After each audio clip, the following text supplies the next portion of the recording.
Halo teman-teman, selamat datang di channel saya. Dan di video kali ini saya akan berbagi tips. Dan tips ini adalah langkah-langkah membuat PLTS. Ya, orang menyebutnya SHS ya, Solar Home System, karena terpasangnya di rumah. Dan di tips ini adalah saya akan menjelaskan satu persatu part apa aja yang harus dibeli dan mana yang kita prioritaskan dari awal sampai nanti akhirnya, sehingga kita bisa rangkai menjadi sebuah PLTS.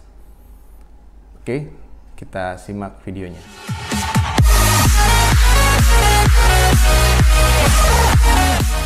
Sebelum mulai video, silahkan subscribe channel ini karena subscribe kalian bisa membuat channel ini menjadi berkembang. Oke teman-teman, sebelum saya menjelaskan langkah-langkah apa yang harus kita lakukan dalam membuat PLTS, di video sebelumnya saya sudah menghitung beberapa rincian biaya untuk PLTS yang ada di rumah saya. Dan di situ berbagai respon saya temukan ya. Ada yang bilang, waduh mahal banget ya, ternyata dananya segitu. Ada lagi yang oke, nggak masalah gitu, kelihatannya seperti bagus-bagus aja. Ada yang waduh kemahalan banget nih untuk saya karena konsumsi listrik saya nggak sampai segitu gitu kan. Saya sih untuk masalah itu sih kita kembalikan lagi ke teman-teman nanti supaya lebih bijak ya memilih partnya dan disesuaikan nanti sesuai kebutuhan teman-teman. Dan untuk saya sendiri, ini saya nge-share apa yang sudah saya lakukan ya. Jadi untuk angka di 15 juta itu memang ketika kita keluarkan langsung 15 juta pasti berat ya teman ya. Nah, lalu langkah apa yang saya ambil? Pertama, saya pasti mencicil. Dan gimana caranya mencicil tetapi alat-alat itu tetap bisa kita gunakan, kita bisa ambil manfaatnya. Oke teman-teman, yang pertama adalah ini saya beli dan berikut alasannya. Saya beli pertama adalah inverter dan charger. Nah, kenapa inverter dan charger? Padahal charger saya nggak pernah menjelaskan di PLTS rumah saya. Karena begini teman-teman, sebenarnya sih ada 3. Pertama inverter, kedua charger, ketiga adalah baterai. Nah, berhubung baterai ini kalau buat saya sendiri itu harganya juga lumayan, selain lumayan mahal, dan emang kita agak susah nanti menyimpannya karena bendanya agak terlalu besar. Jadi pertama adalah itu tadi, inverter dan charger.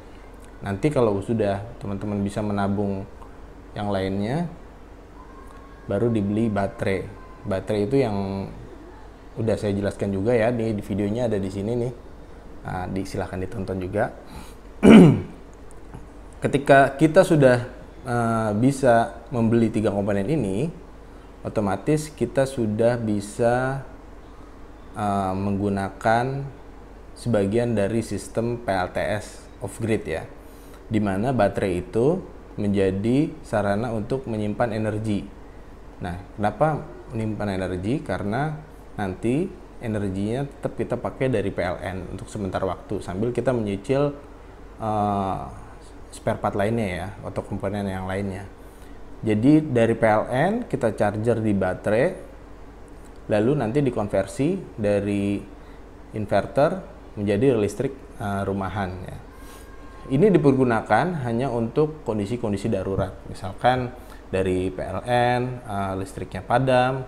Nah, kita dengan 3 komponen itu kita sudah bisa dengan mencicil 3 komponen itu kita sudah bisa dapat manfaatnya, walaupun komponen yang lain belum kita beli gitu kan.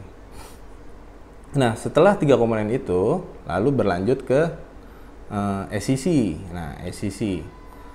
Setelah SCC yang terakhir adalah panel surya. Nah, panel surya ini juga sebenarnya dikategorikan yang cukup mahal juga ya, tergantung teman-teman yang nanti mau berapa lembar ya kan, berapa unit maksudnya. kapasitasnya juga pilihan di pasaran banyak, ada 100, 200, 170, 250, 320 dan seterusnya ya. Nah, jadi kalau saya pribadi untuk solar panel itu paling terakhir karena emang harganya juga cukup mahal gitu kan. Butuh nabungnya lebih ekstra lagi kita. Dan kenapa juga paling terakhir, karena emang solar panel itu memakan space juga ya. Kita akan kesulitan juga nanti untuk menyimpannya kalau kita tabung dari awal gitu, maksudnya dibeli di paling awal, kita akan menyita tempat di rumah kita gitu kan. Jadi saya prioritaskan 3 tadi dan komponen-komponen yang kecil dulu. Nah, dengan menambahnya SCC ya, solar charge controller dan panel surya atau solar panel ya, itu kita sebenarnya bisa langsung merakit ya kan. Setelah itu baru kita beli sebagai pelengkapnya, itu adalah kabel-kabel sama fuse ya teman-teman, terminal dan segala macamnya. Nah, itu kita rakit, terus kita bisa nikmatin PLTS walaupun posisinya cuman untuk beban-beban tertentu. Misalkan dari teman-teman kan dari PLN itu sebelum masuk ke beban biasanya akan didistribusikan di beberapa MCB yang ada di dalam rumah teman-teman. Misalkan khusus untuk lampu saja, untuk pompa doang, terus untuk stop kontak itu akan terbagi tersendiri ya kan. Lanjut, setelah itu apabila situ sudah kebeli semua, sudah dirangkai, barulah perangkat-perangkat selanjutnya seperti ATS. Nah, ini kategorinya aksesoris, karena tanpa ini pun kita sudah bisa menikmati energi dari matahari ya teman-teman ya. Dan tadi ada catatan nih, misalkan kita terus kalau udah punya SCC dan solar panel, berarti chargernya nggak kepake dong. Belum tentu juga kepake. Kapan kepakainya? Ketika itu musim hujan. Dimana musim hujan ini kita nggak bisa tahu intensitas matahari seberapa besar. Ketika kita waktu sudah sore atau mendung terus menerus, tapi kita butuh backup baterai ketika malam hari, nah charger itu bisa dipakai gitu kan. Jadi charger itu tetap dipakai untuk kondisi-kondisi tertentu, khususnya di musim hujan. Oke, lanjut ke aksesoris selanjutnya. Misalkan di situ ada KWH untuk menghitung berapa pemakaian di PLTS, berapa pemakaian yang dari PLN juga. Itu baiknya sih terpisah ya.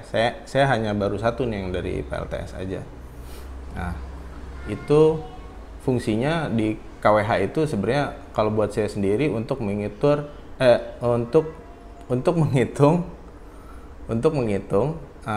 seberapa sih penghematan yang bisa saya ambil tiap bulannya gitu. Mungkin nanti video selanjutnya akan saya share mengenai penghematan yang kita bisa ambil dari investasi yang tadi kita sudah keluarkan gitu kan.